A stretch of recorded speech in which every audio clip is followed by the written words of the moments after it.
हाँ जी, math class 8 exercise आपके पास है 1.2। ये 1.2 है। Identify which order property is used in the following, कि कौन सी आर्डर प्रॉपर्टी जो है वो इसके अंदर इस्तेमाल हुई है। जो पहले नंबर पे हमारे पास क्वेश्चन है उसके अंदर देखें, x is less than y, x is greater than y, x is equal to Y.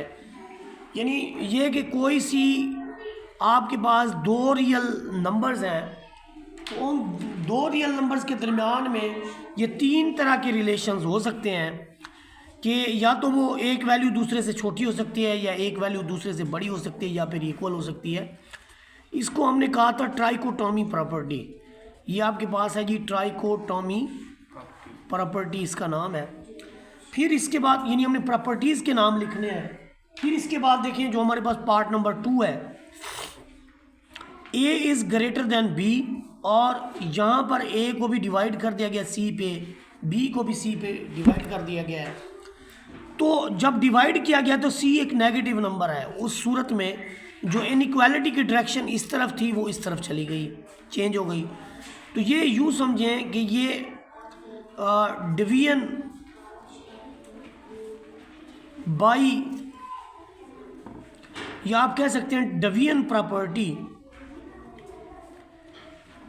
With C negative, यानी division by a negative number, division property by a negative number. अब इसमें देखिए a is greater than b, तो a में से भी एक number subtract कर दिया गया है, और बी में से भी एक नंबर जो है वो सब्ट्रैक्ट कर दिया गया है। तो हम इसको कह सकते हैं कि ये सब्ट्रैक्शन प्रॉपर्टी है। सब्ट्रैक्ट जो किया है तो फिर ये सब्ट्रैक्शन प्रॉपर्टी हुई ना। फिर उसके बाद देखिए हमारे पास जो है पार्ट नंबर 4, हमने इसे सी से मल्टीप्लाई किया है। सी जो है वो नेगेटिव नंबर है, तो ये दोबारा हमारे पास है जी मल्टीप्लिकेटिव प्रॉपर्टी, मल्टीप्लिकेटिव प्रॉपर्टी।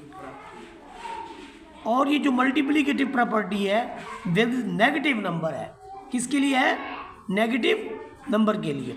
अब 7 जी से ग्रेटर है, जी 5 से ग्रेटर है, तो यहाँ से उन्होंने लिखा है कि ये 7 5 से ग्रेटर है, तो ये ट्रांजिटिव प्रॉपर्टी है। कौन सी प्रॉपर्टी है? Transitive property. इसके बाद देखिए नंबर 6 में 10 15 से छोटा है, हमने इसे सी से मल्टीप्लाई किया, फिर सी से, सी जो है वो नेगेटिव नंबर है। तो नेगेटिव नंबर होने की वजह से ये इनइक्वालिटी जो इस तरफ थी वो भी आपकी चेंज हो गई, इस तरफ हो गई। तो दोबारा ये मल्टीप्लिकेशन प्रॉपर्टी है, या मल्टीप्लिकेटिव प्रॉपर्टी। तो यूँ समझिए कि ये आपके पास मल्टीप्लिकेटिव प्रॉपर्टी है विद नेगेटिव नंबर। उसके बाद देखिए आपके पास है जी x is less than y, और हमने डब्ल्यू इधर भी सब्ट्रैक्ट कर लिया, इधर भी, तो ये सब्ट्रैक्शन प्रॉपर्टी है। कौन सी प्रॉपर्टी है ये? सब्ट्रैक्शन प्रॉपर्टी है। प्रॉपर्टी का नाम लिखना है। एक्स इज लेस देन जी, तो हमने इसमें इनको एक पॉजिटिव नंबर पे डिवाइड कर दिया है, तो हम कहेंगे कि ये डिवीजन प्रॉपर्टी है। कौन सी प्रॉपर्टी है? डिवीजन प्रॉपर्टी है। तो ये हमारे पास क्वेश्चन था जी। हमने प्रॉपर्टीज़ के नेम लिखने हैं, मैंने थोड़ा जल्दी में लिखे हैं, तो आप थोड़ा इजीली आसानी से करके इसको लिख सकते हैं।